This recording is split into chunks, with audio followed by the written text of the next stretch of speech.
Good evening, my fellow human beings, or my friends. Thank you very much for being here with me.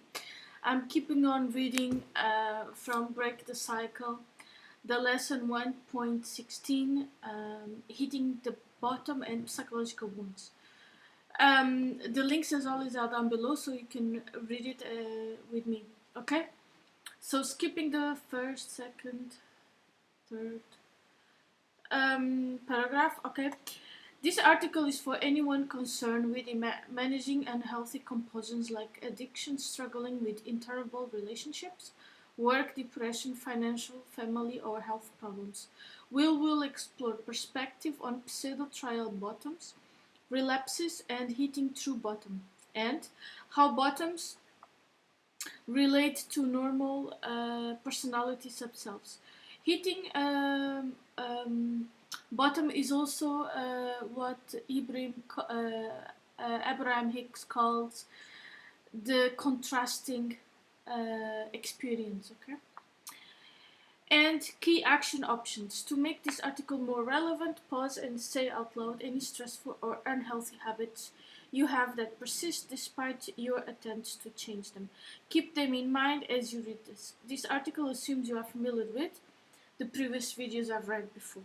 Okay, the 1 until 15. Okay, the introduction to the site, the premises underlining it, the introduction to personality subselves, the self-improvement level lesson 1, and the concepts of temporary versus permanent change. Okay, perspective. Have you ever felt totally fed up with some frustrating or unhealthy habit, relationship, or situation? Have you experienced ceaseless inner battle to change, act, or not change, don't act? Have you experienced trying to stop unhealthy or unpleasant habit like using nicotine, overeating or spending, or binging on junk foods, or being unable to stop? Do you know anyone who says she hadn't reached any limit, hit bottom, hit the wall about something? Yes, yeah, of course. Here, hitting true bottom means exceeding some personal tolerance limit. I am 45 pounds overweight and having chest pains, and altering some chronic unhealthy or dangerous attitudes, behaviors, and non-habits. A popular alternative is hitting a pseudo-trial bottom, making superficial changes but not altering core attitudes or priorities. 12-step anonymous addiction management programs call this the not walking your walk, stinking thinking, or being a dry drunk. Most of us grin ruefully when broken New Year's resolutions are mentioned. These are vivid universal examples of trying to shift permanent change before hitting true bottom. Hitting true bottom happens when the person experiences significant discomfort once too often.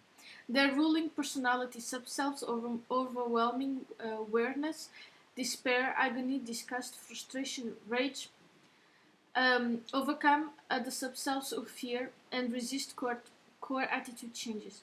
Then, over time, the person repeatedly demonstrates new attitudes, priorities, and behaviors, often despite other people's urging to change back. Okay, hitting true bottom is a personal choice, and it can't be done to satisfy someone else. People who try to persuade or manipulate others to exercise more, drink, smoke, or eat less, stop gambling, overworking, overspending, masturbating, lose or gain weight, go to church, etc. No, this never works for long. Caring people can do things may accelerate a wounded person hitting true bottom, like respectful asserting their rights, boundaries, and consequences.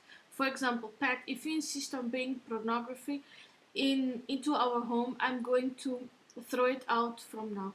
I'm also going to randomly check your PC history to see which sites you're visiting and start attending a 12 meeting step for mates or sex addicts. Well, you can do this to a child, but to do to an adult, there is the asserting is it means it's the masculine energy. So what I would do is to do the Adrienne Everhart's technique. It is the feeling, you find your feeling, you transform it into warmth, and then you state. So you say that how much it makes you that you feel disgust, or it makes you feel uncomfortable that your husband is watching pornography and then you state the consequences, okay? But it is difficult to be with a person that is not able to raise herself or himself, okay? Self-esteem, relationships, and serenity suffer until people like you learn and accept the core reason that blocks ending bad habits and making healthier choices, okay? About personality, subself, and eating bottom. From clinical research and experience since 1992, I propose that normal people like you have personalities composed of semi-independent subselves or parts.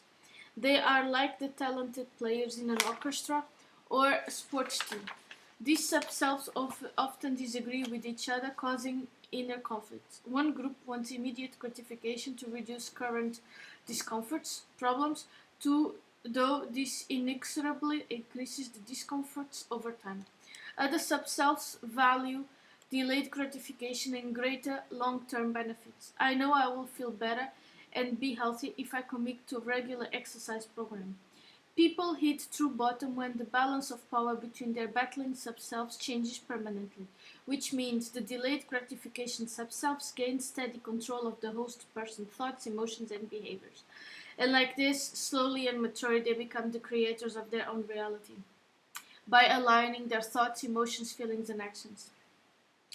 The odds of this shift rise sharply when the wise, resident true self consistently guides the other subselves. Lesson 1. This non-profit website offers effective options from freeing yourself, capital S, to lead in all situations. Protective subselves that oppose healthy personal change distrust the wisdom of the true self and resist giving up control. They are motivated by a powerful mix of doubts, fears, shame, guilt, and distorted perceptions, not logic. This is why you can't reason with someone who has unhealthy or harmful habits to change their own or your good. This implies that to hit true bottom and make healthy permanent personal changes, a wounded person must want to free her disabled true self and b. recognize and harmonize their other subselves over time. Paradoxically, they can't commit to do this hitting bottom. Despite this paradox, many average troubled people do hit true bottom and reduce their psychological wounds. For example, the millions of people worldwide who work 12-step recovery from addictions to maintain sobriety while others repeatedly relapse. Implication: attempting to cure bad habits like overeating, shoplifting, lying, overworking, not exercising, addictions, interrupting others, swearing, gossiping, unhealthy diets, avoiding health checkups, skipping breakfast, etc., is often a frustrating waste of time. These are symptoms of real problems: instant gratification subselves overruling other subselves who want to forego local comforts to make long-term healthful changes. Note that addiction recovery is a requisite for psychological wound reduction healing. Hitting true bottom is required for both of these unaware people whose dominant false selves choose pseudo-recovery from toxic compulsions, risk separated, repeated relapses because they haven't freed their true self to guide their personalities. Instant gratification is another way of saying we governing subselves don't care about the future. Reduce my inner pain now. How subselves resist hitting bottom. Dedicated guardians of subself's sole concern is the current comfort and safety of one or more inner children. They have three common strategies to avoid changes that scare or threaten young subselves: denial, reality distortion. For example, we really don't have to stop eating so much salt, sugar, fat now. Rationalization: smoking cigarette is really okay because it keeps me calm and I only do it outside the house. And procrastination: yeah, I probably should stop working 70 hours a week, but I will wait until gap before I do. Perhaps the most common subself blocking permanent healthy change is the shamed child. He or she firmly believes he or she is worthless and unlovable and doesn't deserve health or happiness. A rigid misconception of this young sub-self retains from childhood: I don't care if I'm neglecting myself. I'm not important. A companion myth is I am bad, I deserve my pain. This common inner child is often living in the unsafe, painful past. It doesn't know it. The concepts of healthy self-love and self-nurturance are totally alien to the shamed child and her or his devoted guardian sub-selves. This is especially true for the grown wooden children who have never felt loved or lovable, and are unable to bond with, care about other people or living things. The abandoned child and the loyal people's pleaser sub-selves may contribute irrational fear that if the host person asserts healthy limits and self-care, keep people with scorn and reject the person for being selfish and self-centered. The guilty child may add something like, if I focus on my needs instead or other people's needs, I'm bad. Like normal physical children, typical inner kids steadily focus on short-term safety and comfort. They haven't learned to differ immediate gratification for long-term rewards. Have you made that vital shift yet? Oh yes, I did. Whatever mix of young sub-selves resist hitting bottom and making court changes, several common guardian sub-selves work diligently together to soothe and protect them. The clever magician distorts reality to creatively making self-neglect and self-abuse acceptable or good. The basic spell this well-meaning sub-self casts is denial. We don't really have a problem. We are and will be okay. This manifests as persuasive thoughts, justifying harmful behaviors and minimizing potential harm. Come on, have that Dove bar, drink marijuana joint, horse race bat, gap, one more won't hurt. Another alluring illusion the magician skillful provides is we can always quit if we want to. For example, we can control our compulsion. This is why the first 12 addiction recovery steps centers on admitting my life is out of control, and why the serenity prayers suggest identifying what we can't control and turning it over to our higher power. The distracted sub-self soothes upset, anxious inner kids by shifting the host person's focus to less alarming topics. For example, I wonder what's on TV tonight. Let's look. The tireless procrastinator joins in by adding persuasions like, come on, we can't comfort someone or go to the health club, doctor, dentist, dietitian, support group meeting, lawyer tomorrow or soon. The catastrophizer may evoke vivid images about terrible things that could happen if the host person makes major healthy change. If you get a physical checkup, you will discover that you have cancer like your ancestors did. Well, you have to understand that quantum physics is cancer is totally avoidable by stopping eating carbs. Then we will simply live each day expecting to die slow, horrible death. Don't go for a check. It's better not to know. A variation of this is the catastrophizer, urging you to not honestly assess for physical, psychological wounds, because you will discover your childhood was really awful and your idealized parents did a lousy job and you are mentally screwed up and you will never have what healthy, normal, unwooden people have. Well, I've never met any anyways. And you will see that you are completely messed up your kids or equivalent. Ooh.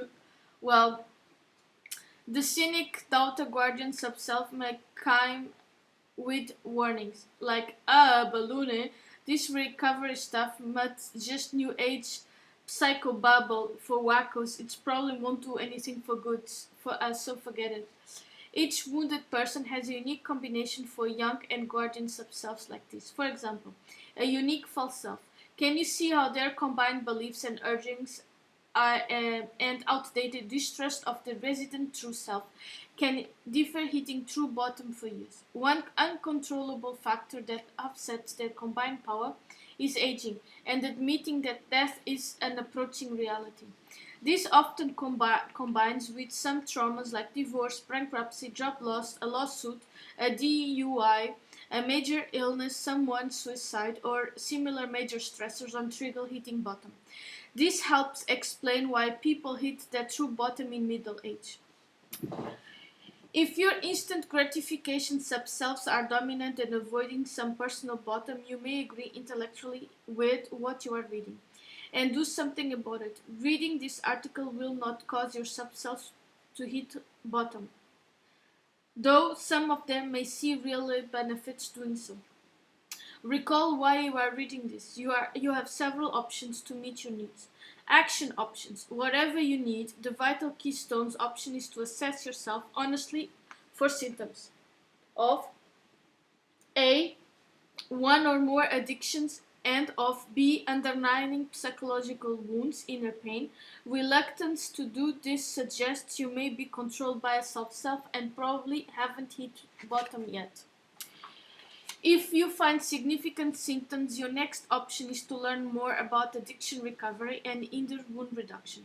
Your third option is to adjust your life priorities to include commitment to addiction and personal recovery as required. Recall that pseudo-recovery is a common creative false self attempt to promote the illusion of recovery without really risking core attitude and belief changes. After assessing for psychological wounds and deciding what the results mean, see if you see your current needs here. You are not sure, you need to hit bottom. Clarifying this is a surface need. The real question is, do I need to free my true self and commit to reducing psychological wounds? Even if you honestly assess for significant wounds and conclude, yes, I need personal wound recovery now, your ruling instant gratification sub-self will probably block you from acting on that until you hit true bottom. You feel you should hit bottom and may have felt you have several times pseudo bottoms, but something gets in the way and you relapse into the old way. Some comments as above. Learning about sub-self, psychological wounds and wound recovery and observing people in true wound recovery can pave your way. Someone you care about hasn't hit true bottom and you want to promote their doing so. Option. Use wounds and recovery terms and phrases when you talk with the person without trying to convince her or him to act. That may include your talking honestly about your own wounds and recovery about moralizing. See this article for more perspective and options. You want someone else to review these ideas and discuss them with you. The most direct option is to print this article and ask the person to read it in this web using the URL address on top of this page. You may want to just inform the person you may have an agenda. One possible goal is to interest the other person in personality subsets, family nurturance levels, true self, psychological wounds, and wound recovery. Another goal may be to alert the person on the explanation for relapses here and get their reaction to it. Another option brings this article to a family gathering or recovery support and discuss main ideas in it. You want to break a vexing impasse with yourself or another person, and you don't know how. When your impasse gets stressful enough, you may hit bottom and overcome some cautious sub-self reluctance to try using part words to identify which of your sub-selves are opposed. Then try out having your wise self, capital S, meet with each opposed sub-self and meditate a compromise if the impasse is about relapsing and breaking a bad habit. Expand this option to identify the immediate gratification and delayed gratification sub-selves who are stuck and meditate with both groups using the effective communication skills in lesson 2 will raise your success odds. Or you may need something else. A final option is to do none of this and keep doing what you have been doing. Consider this observation from veteran therapist Stephen and Carol Lecton. If you always do what you have done, you will always get what you have always got. Recap.